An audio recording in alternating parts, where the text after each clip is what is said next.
नमस्कार, स्वागत है आपका। मैं हूं आपके साथ दिनेश अवस्थी। देश में ओमिक्रॉन संक्रमण के मामले 200 के पार हो गए हैं और जो ताजा रिपोर्ट आई है, ताजा आंकड़े आए हैं, उसमें 216 लगभग मामले हो चुके हैं। सबसे ज्यादा प्रभावित राज्यों में दिल्ली और महाराष्ट्र शामिल है।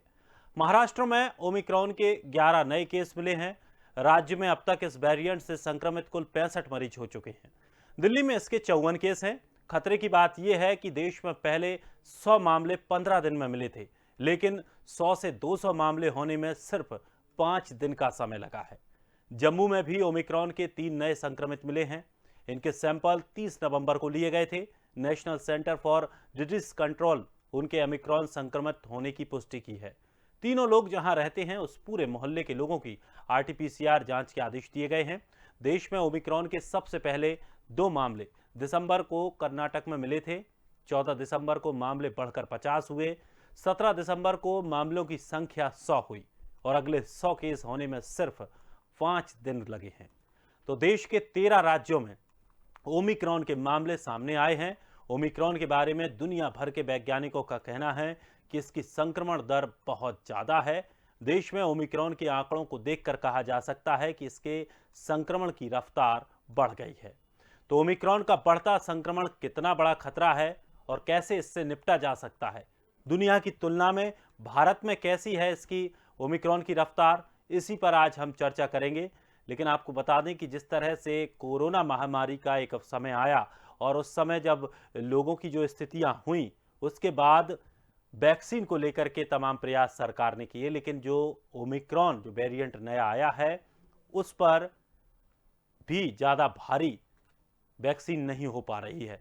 जिन लोगों को 2-2 डोज लग चुके हैं, उनको भी ओमिक्रॉन दोबारा से हो रहा है।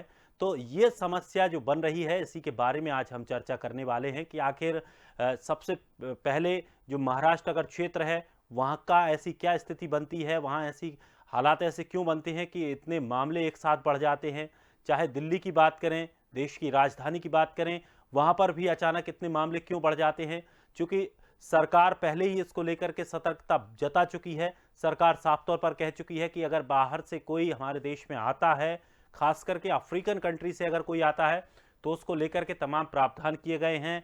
उसे क्वारंटाइन होने के लिए पहले रखा जाता है, उसके बाद उसे वहां से छोड़ा जाता है। लेकिन उसके बावजूद भी आखिर ओमिक्रॉन भारत में क्यों पनपने लगा। और सबसे बड़ी बात है कि जिस तरह से कोरोना से देश में हालात बिगड़े थे, कहीं ओमिक्रॉन जो कि खतरनाक ज्यादा है, उससे कहीं और हालात ना बिगड़ जाएं। तो किस तरह से इससे सुरक्षा भी रखेंगे, इस पर भी आज हम चर्चा करेंगे। हमारे साथ मेहमान जुड़ रहे हैं। मेहमानों से आपका परिचय कराते हैं। हमारे साथ डॉक्टर करण पीपरे हैं, पूर्व सुप्रीडेंट नमस्कार। रायपुर एम्स और पूर्व जनरल सेक्रेटरी आईएमए। हमारे साथ आर एन टंडन भी जुड़ गए हैं। दोनों डॉक्टर्स का नमस्कार। बहुत बहुत स्वागत है हमारे इस कार्यक्रम में। Thank you. सबसे पहले मेरा सवाल टंडन सर आपसे है, क्योंकि इतने मामले अब बढ़ रहे हैं और खास करके जो पिछले 5 दिनों का अगर हम आंकड़ा उठा के देखते हैं, तो पिछले 1 महीने के तुलना में 5 दिनों में जो आंकड़े मिले हैं वो बराबर हैं। यानी कि अब उसने गति पकड़ ली है। क्या आपको लगता है क्या स्थिति आगे होने वाली है? क्या वाकई जिस तरह से शुरुआती दौर पर जो पहले फेज में कोरोना आया था, उसको हमने बहुत लाइटली लिया था, क्या ओमिक्रॉन को भी इस तरह समझ रहे हैं हम लोग और ये वाकई खतरनाक ज्यादा है? देखिए, इस समय सबसे जरूरी बात है जो हम लोग शुरू से ही कर रहे हैं कि कोई भी वेरिएंट नया आएगा तो हमारे यहाँ थर्ड वेव का एक शुरुआत हो जाएगी।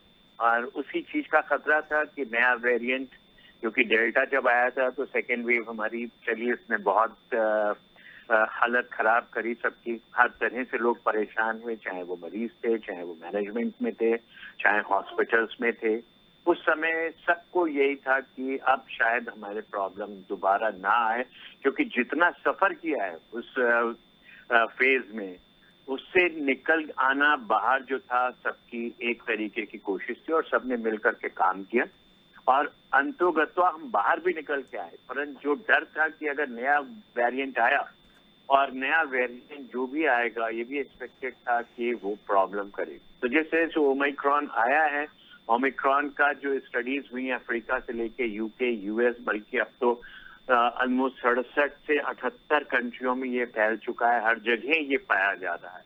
और सबसे बड़ी दिक्कत है ओमिक्रॉन में, वो शुरू की जो हमें हिदायतें मिली, जो इन्फॉर्मेशन मिली, जो चीजें आई कि ये बहुत सीवियर इन्फेक्शन नहीं कर रहा है, परंतु माइल्ड इन्फेक्शन जो है वो बहुत तेजी से फैल रहा है। यानी कि इसका डबलिंग रेट अभी हमारे यहाँ, तो हम जो 5 दिन की बात कर रहे हैं, ये अनुमान किया जाता है कि इसका डबलिंग रेट जो है वो 2 दिन हो जाएगा आने वाले समय में, क्योंकि विश्व की जो रिपोर्ट्स आ रही हैं वहां पर ये 2 से 3 दिन का डबलिंग रेट पाया जा रहा है। और हमारे कंट्री की जो पॉपुलेशन है, हमारे कंट्री में जो चीजें हो रही हैं, जिस तरह से हम देख रहे हैं कि विदेशों से आने वाले लोगों का जहां सबसे बड़ा आवागमन होता है, वो चाहे दिल्ली हो चाहे बॉम्बे हो, और इन दोनों ही जगहों में नंबर ऑफ केसेस बढ़ रहे हैं। और जिस तरह से ये बढ़ रहे हैं, तो ये नंबर केसेस बढ़ते जा रहे हैं स्टेट्स के अंदर भी।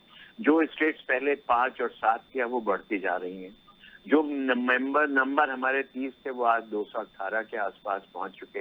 यानी कि नंबरों का बढ़ना जो है अपने आप में एक बहुत बड़ी समस्या लेके आ रहा है। और दूसरी सबसे बड़ी परेशानी ये कि शुरू से इस बारे में बात की जा रही है कि कोई भी नया वेरिएंट आएगा या कोई भी वायरस है, इवन आपको वैक्सीनेशन लग चुका है उसके बावजूद भी आपको कोरोना एप्रोप्रिएट बिहेवियर को नहीं छोड़ना है। परंतु नतीजा देखने में सामने आ रहा है कि कोरोना एप्रोप्रिएट बिहेवियर की जब हम बात करते हैं, क्योंकि यही एक प्रोटेक्शन है, माना जा रहा है कि डबल वैक्सीनेशन जिनको हो चुका है उनको सिवियरिटी कम हो रही है, पर ब्रेक थ्रू इन्फेक्शन मिल रहे हैं। क्योंकि ओमिक्रॉन का जो चेंजेस हैं, जो उसमें 30 से 50 म्यूटेशंस में, स्पाइक प्रोटीन्स में, जो उसकी बाइंडिंग कैपेसिटी है, जो इसको अंदर ले जाती है मनुष्य के सेल में, वो ज्यादा है। वो अलग बात है कि इसकी एफिनिटी लंग्स में नहीं है, परंतु ये माइल्ड इन्फेक्शन जो कॉमन फ्लू होता है उसके हिसाब से परेशानियां दे रहा है। परंतु अगर ये नंबर जिस स्पीड से बढ़ रहा है, अगर ये बढ़ता जाएगा, क्योंकि ये पिछली बार भी हमें देखा था कि दिसंबर जनवरी में बाकी कंट्रियों में सेकेंड वेव आई थी, तो हिंदुस्तान में ये अप्रैल मई में आई थी। यानी कि 3 से 4 महीने का फर्क पड़ रहा था। वही चीज आज भी प्रेडिक्ट हो रही है कि जो हमारी थर्ड वेव, जो बल्कि ओमिक्रॉन की वेव की हम बात करें, विश्व में शुरू हुई है नवंबर से, 24 नवंबर से, तो वो 4 महीने का टाइम लगाते हैं। तो फरवरी हमारे यहाँ जो है एक ऐसा महीना है जिसमें नंबर ऑफ केसेस बढ़ते जाएंगे।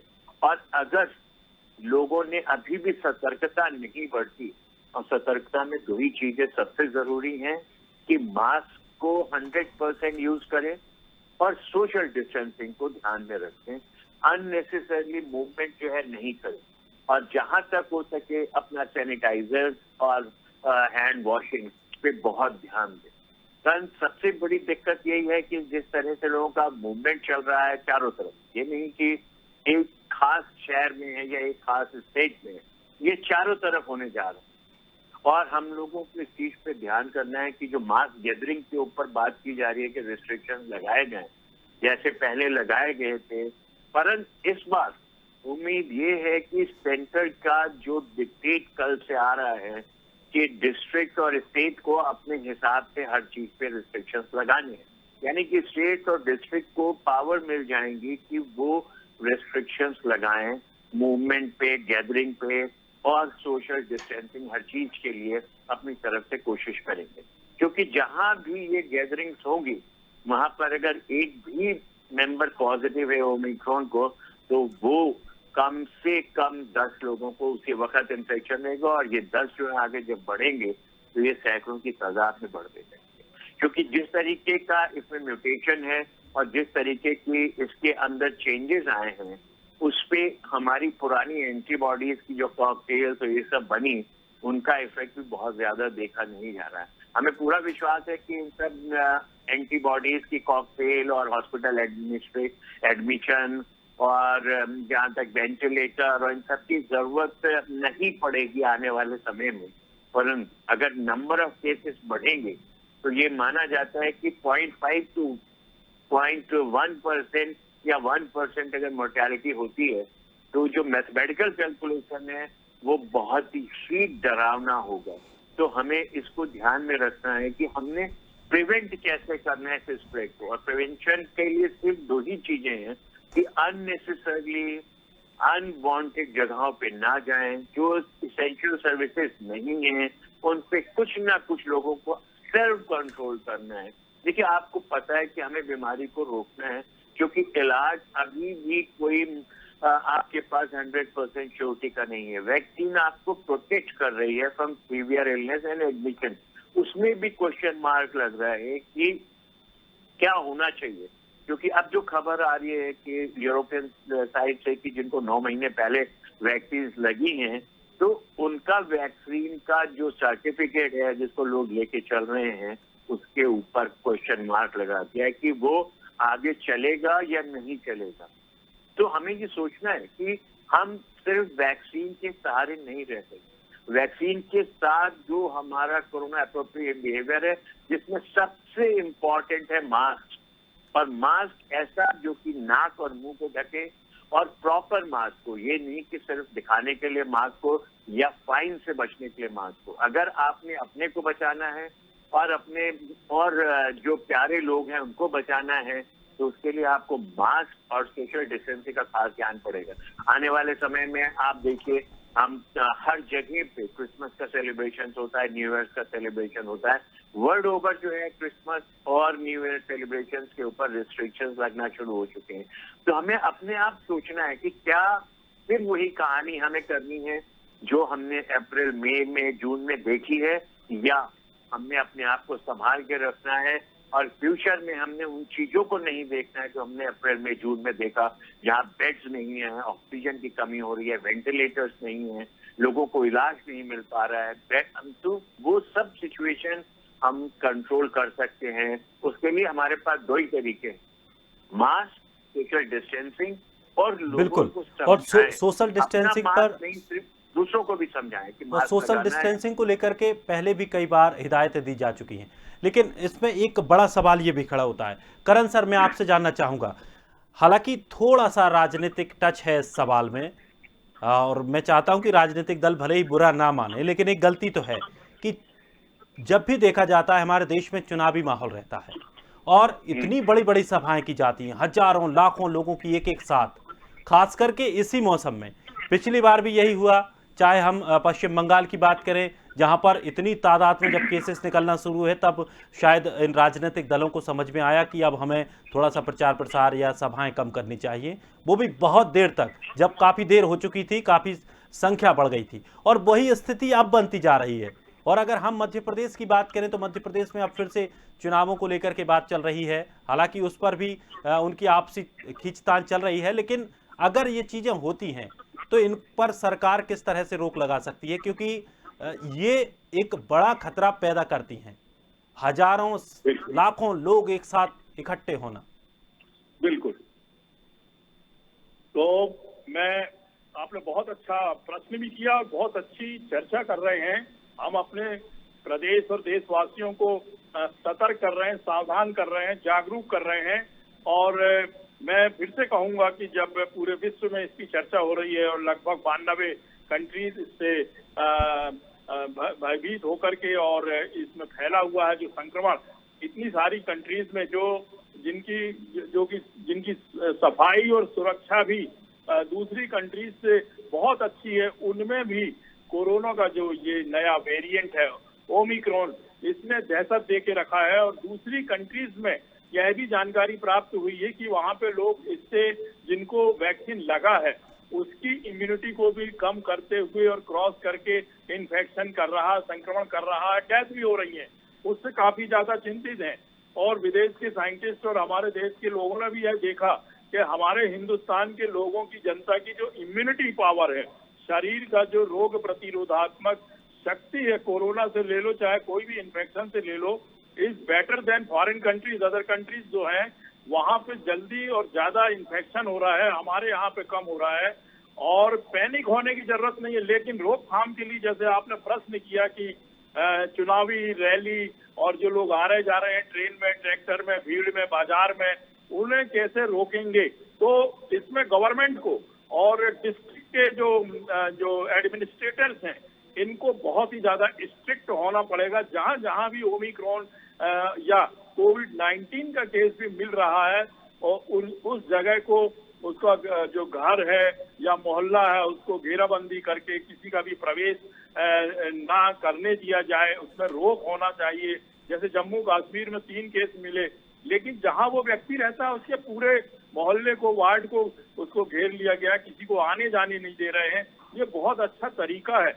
वैक्सीनेशन तो हमारे हिंदुस्तान में 140 करोड़ को टच कर रहा है, लगभग पूरी पॉपुलेशन को फर्स्ट डोज और सेकेंड डोज वैक्सीनेशन करीब करीब लग गया है, और कहीं कहीं पे तो तीसरी डोज भी लोग बाग लगवा लिए हैं। जो 2 डोज के बाद की 6 महीने के बाद की जो पीरियड रहते तो लोगों को हुआ, तो उन्होंने अपने प्रोटेक्शन के लिए ये भी कर लिया है।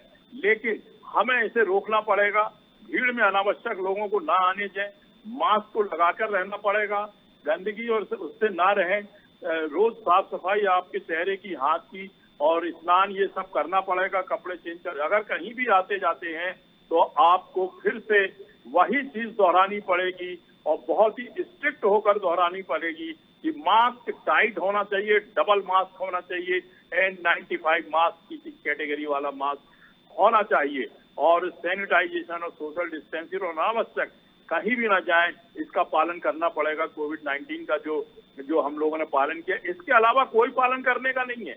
या तो लॉकडाउन होगा, फिर बहुत जल्दी हो सकता है, क्योंकि एक केस 3 से 10 केस को पॉजिटिव कर रहा है ओमिक्रॉन का, और मैं समझता हूँ जो जेनोमिक सीक्वेंसिंग अगर सब जगह की होगी तो ये केस बढ़ भी सकते हैं, और ये साइलेंट किलर जैसे है, ये सिम्टोमेटिक भी है और लोगों को सिम्टम भी हो रहे हैं। लेकिन यदि बच्चों में, महिलाओं में, गर्भवती माताओं में, बुजुर्गों में, कोमॉर्बिडिटीज वाले जो कैंसर के पेशेंट हैं, ट्यूबरकुलोसिस के हैं, और जो डायबिटीज के हैं, हाई ब्लड प्रेशर के हैं, रीनल फेल, करोड़ों लोग हैं, टीबी से ग्रस्त हैं लोग बाग, ब्रेन की बीमारियों से ग्रस्त हैं, हार्ट की बीमारियों से ग्रस्त हैं हिंदुस्तान में, डायबिटीज से हैं, लो इम्यूनिटी से हैं, इन्फेक्टेड है बॉडी में बहुत, बोन की डिसीजेज हैं, बुजुर्ग हैं। ये तो बेचारे करोड़ों की तादाद में हमारे बुजुर्ग, माता पिता तुल्य जो बुजुर्ग हैं, वो मॉर्बिडिटीज इनको रहती है 50-55 के बाद में, इनको भी बचाना है।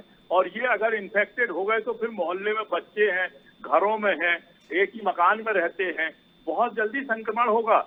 ओमिक्रॉन जो है, जब पूरी दुनिया चिल्ला चिल्ला के कह रही है, स्वास्थ्य मंत्रालय और आपके डॉक्टर्स और वायरोलॉजिस्ट और साइंटिस्ट भी कह रहे हैं कि कोविड-19 का जो डेल्टा वेरिएंट था, उससे भी कई गुना ये ज्यादा संक्रमित करने वाला वायरस है। तो लोगों को सावधान होना चाहिए, सतर्क हो जाना चाहिए। शासन को, प्रशासन को और डिस्ट्रिक्ट लेवल इन सबको बहुत ज्यादा कड़े तौर पे इसको रोकना पड़ेगा, भीड़ को रोकना पड़ेगा, अनावश्यक के आयोजन ना हो। बहुत अच्छा पालन हुआ था, बहुत अच्छे डायरेक्शन निकले हुए थे कि 50 से ज्यादा शादी में नहीं जा सकते, 20-20 एक ही परिवार के रहेंगे, 10 प्लस हो जाए भले। मौत मैयत में जो संतान जाते हैं वहां पे भीड़ नहीं थी, अनावश्यक रूप से ट्रेनों में नहीं थी, बसों में नहीं थी। इसका फिर से पालन बहुत जरूरी परिस्थिति को देखते हुए करना चाहिए। छोटे बच्चे अगर स्कूल कॉलेज जा रहे हैं उन्हें रोकना चाहिए, और पाबंदी लगाना बहुत जरूरी है। इसी लेवल पे पाबंदी लगाएं ताकि ये मल्टीप्लाई ना हो, इसकी संख्या ना बढ़े। हमारा देश बहुत बड़ी पॉपुलेशन वाला देश है, जिसमें बड़े बड़े बिल्कुल, और सबसे बड़ी बात हमारे यहाँ यही होती है कि दिल्ली है, अगर ये थोड़ा बहुत भी फैला तो हमारे यहाँ बहुत ज्यादा स्थिति बिगड़ जाती है, बेकाबू हो जाती है, क्योंकि हमारी जो दिनचर्या है वो इतनी अनुशासनात्मक नहीं है जितनी और कई देशों में होती है, जहाँ लोग अनुशासन का पालन करते हैं। ये हमारे यहाँ एक बड़ी समस्या है। टंडन सर, मैं एक बात जानना चाहूंगा कि आखिर ये जो महीना आता है फरवरी मार्च, आखिर ये इस महीने में ही पहला फेज में भी देखा गया, दूसरे फेज में भी देखा गया, और अब ओमिक्रॉन को लेकर के भी देखा जा रहा है कि जैसे जैसे सर्दियों का ये मौसम आता जा रहा है, जनवरी आने को है और फिर से ओमिक्रॉन अपना पैर पसार रहा है। देखिए, हम इसको पहले भी कई बार डिस्कस कर चुके हैं कि सर्दी, गर्मी, बारिश से इसके ऊपर इतना वो नहीं है क्यों, परंतु ये जरूर है कि ये जो सीजन होता है इसमें वायरल इन्फेक्शन अदरवाइज बहुत होते हैं। हमारा जो इस समय फरवरी का हमारा कैलकुलेशन है और स्पेकुलेशन है और जो लोग बात बता रहे हैं कि फरवरी में ये आएगी, वो कैलकुलेशंस आ रहे हैं, मैथमेटिकल मॉडल्स हैं जिनके ऊपर ये कैलकुलेशन किया जाता है कि इस समय में कितने केसेस होने के चांसेस हैं, डिपेंडिंग अपॉन कि क्या हमें हिस्ट्री मिल रही है और किस तरीके का विश्व में माहौल देखा जा रहा है और किस तरह से नंबर्स बढ़ रहे हैं। क्योंकि आज की तारीख में विश्व में 2 से 3 दिन है डबलिंग रेट। अगर आप देखें कि यूके में पहले कभी भी 1 लाख के ऊपर केसेस नहीं हुए, इस बार ओमिक्रॉन में 1 लाख के ऊपर केसेस हुए 2 दिन, और जबकि वहां पर डबल वैक्सीनेशन हो चुका है बहुत लंबी पॉपुलेशन को, बहुत बड़ी पॉपुलेशन को, और वहां पे बूस्टर डोज भी लग गए। परंतु दिक्कत कहाँ पे आई है, अगर वहां का भी आप एनालिसिस करोगे तो सबसे बड़ी दिक्कत आई है कि हर चीज ओपन है, गैदरिंग्स पे कोई रेस्ट्रिक्शन नहीं हुआ, और मास्क भी जो है लोगों ने नहीं लगाया हुआ। तो मास्क को अगर आपने छोड़ा तो आपको प्रॉब्लम फेस करनी पड़ेगी।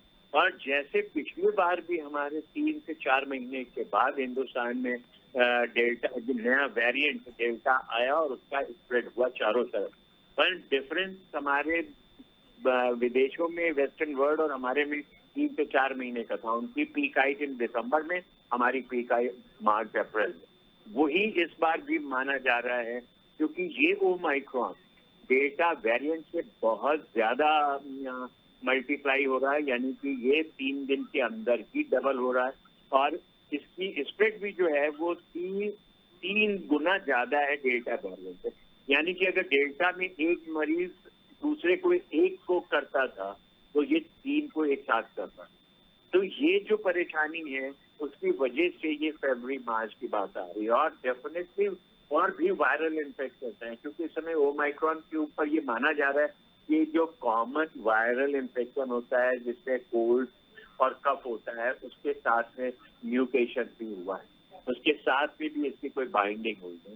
तो ये फरवरी और उसके मार्च के महीने में और जनवरी के महीने में आपको ज्यादा केसेस दिखाई देंगे, परंतु एज सच सीजन से कोई इसका कनेक्शन नहीं है कि ये हर बार जनवरी फरवरी में ही होगा।